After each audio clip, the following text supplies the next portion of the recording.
Hi friends, I'm Sherry and this is Gardening in the North, and I just picked my first real tomato harvest of the season.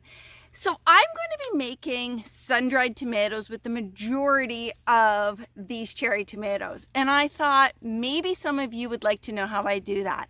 So let's head inside and get started. Welcome to my kitchen. So as I mentioned earlier, we are going to be doing sun-dried tomatoes. I say sun-dried because I'm going to be using my dehydrator. So the first step in actually starting this process is to figure out how you're going to dry your tomatoes. So depending on where you live, you could sun-kiss them outside and dehydrate them that way. There are a lot of people that are able to do that and do it successfully. The other way that you could do it is you could use a dehydrating feature on your oven, or like I'm going to be using today, my dehydrator.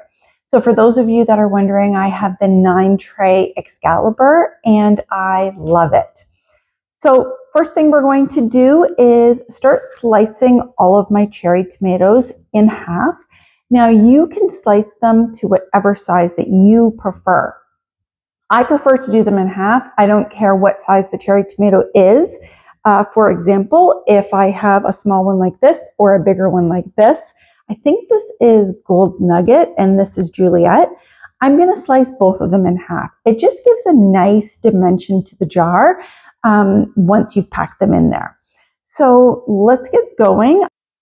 Okay, so let's get started on cutting up all the tomatoes, loading up all the trays, and then moving on to the next step. I just wanted to mention that I use pieces of parchment paper. I do that because tomatoes can be very juicy, and rather than have that juice dripping through all of the trays, I use the parchment paper. You don't have to, I just prefer to.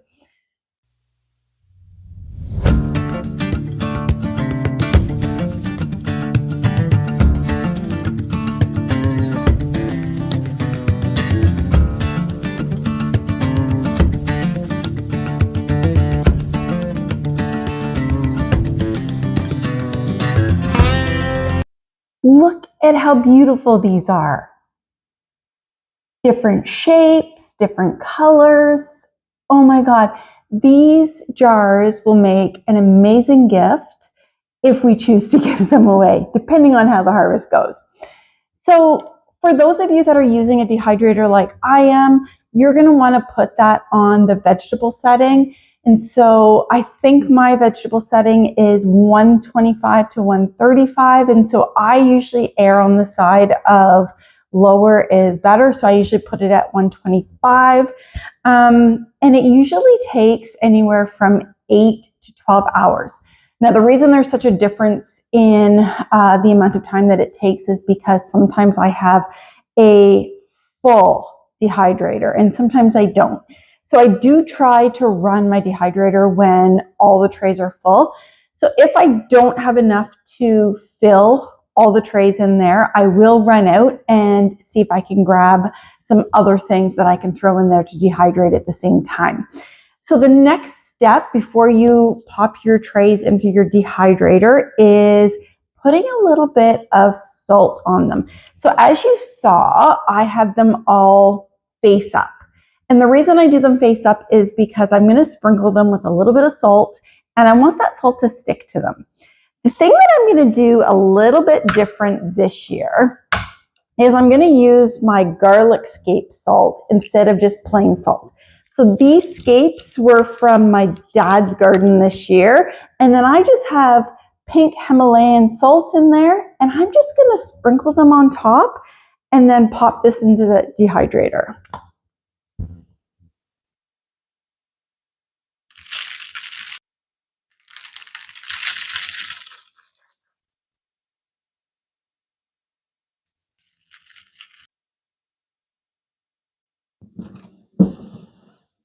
Hey friends, so it's actually the next day. I was really hoping to be able to do this last night, except that I realized when the tomatoes were done that I didn't have all the spices that I like to put into my jars. So one of the things I really like putting in is rosemary, and luckily I have some rosemary from this year's garden. I didn't have any dried oregano, so I had to go grab some, throw it in the dehydrator, and wait for that to be done. Likewise, I really like using parsley, and again, I didn't have any in my cupboard, so I ran it to the garden, grabbed it, and threw it in the dehydrator as well. So now I have everything ready. So the next step is actually the easiest. It's really just layering your jar. So the first thing that I'm going to do is put a little bit of each herb in the bottom of the jar. So I'm going to put, you know what? I'm going to put probably that much. I don't know if you can see it or not, of rosemary. I love rosemary. I love rosemary on everything. And so when I'm pulling these tomatoes out to throw on my pizza, my wraps, into my pastas, I'm actually taking all the herbs with it because they taste so amazing. You want to put as much in to your taste. So if you are a big fan of oregano, parsley, and rosemary, then you should be putting in a lot because it's just going to make those tomatoes that much more flavorful. So I'm doing a bunch into this bowl here, and it's so easy. I'm just pulling the leaves off into this bowl so that, and I'm not going to use the stems, and I'm just kind of breaking it up in the bowl. Oh my God, it smells so good. Oh, so I'm doing a whole bunch of the oregano because one, I'm going to be putting a lot into these jars. I'm going to put some in the bottom of the jar, then I'm going to put in the tomatoes, then I'm going to put more on top.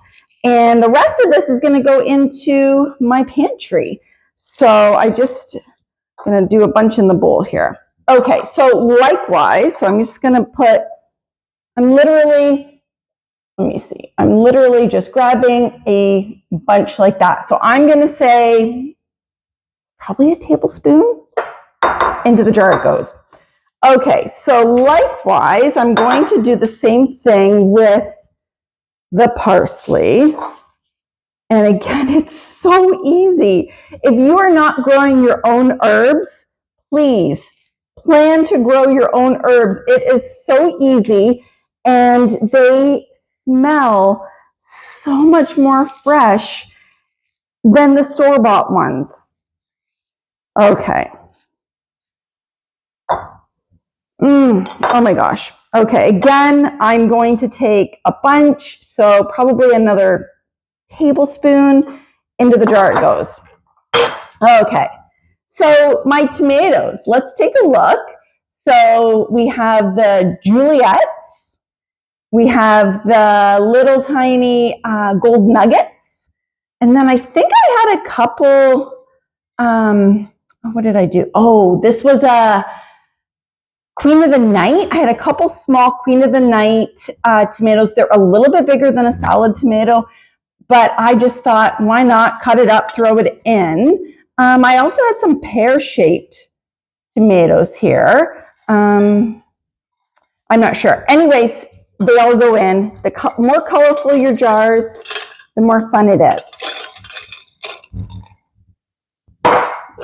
And remember that I put that garlic, salt, spice on the tomatoes before I dehydrated them. I'm actually lucky that I have this much left because I've been walking by and eating them. They're so good. Okay, so now I have all my tomatoes into the jar. You can see all of the spices along the bottom there. The next thing I'm going to do is the same spices on top. So I'm going to take a bunch of my rosemary, a bunch of the parsley, and a bunch of the oregano. I'm going to push it down. The last step is adding the olive oil.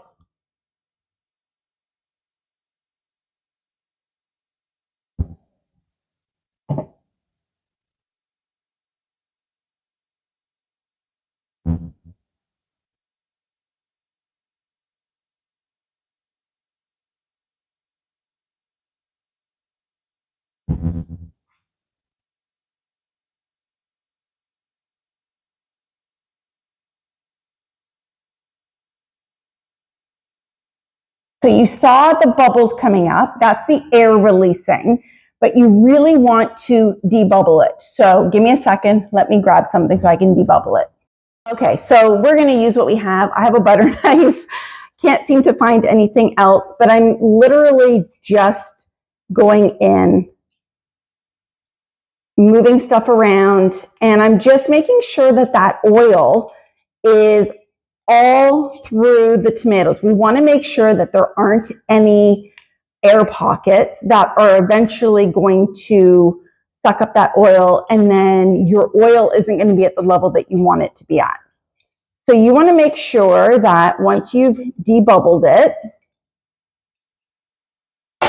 that you're putting enough oil in to cover the tomatoes. So I usually go to about 1/4 inch from the top.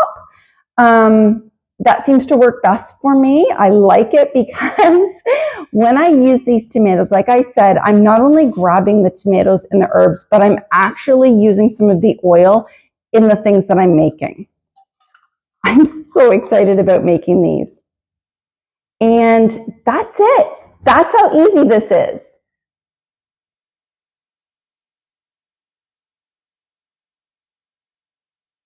So if you have an abundance of cherry tomatoes and you have some herbs that are handy, you should definitely make this. So if you have an abundance of cherry tomatoes as well as some herbs and olive oil on hand, you should definitely try this out, because once you do, this is what you're going to be craving every summer. Thanks for spending your time with me.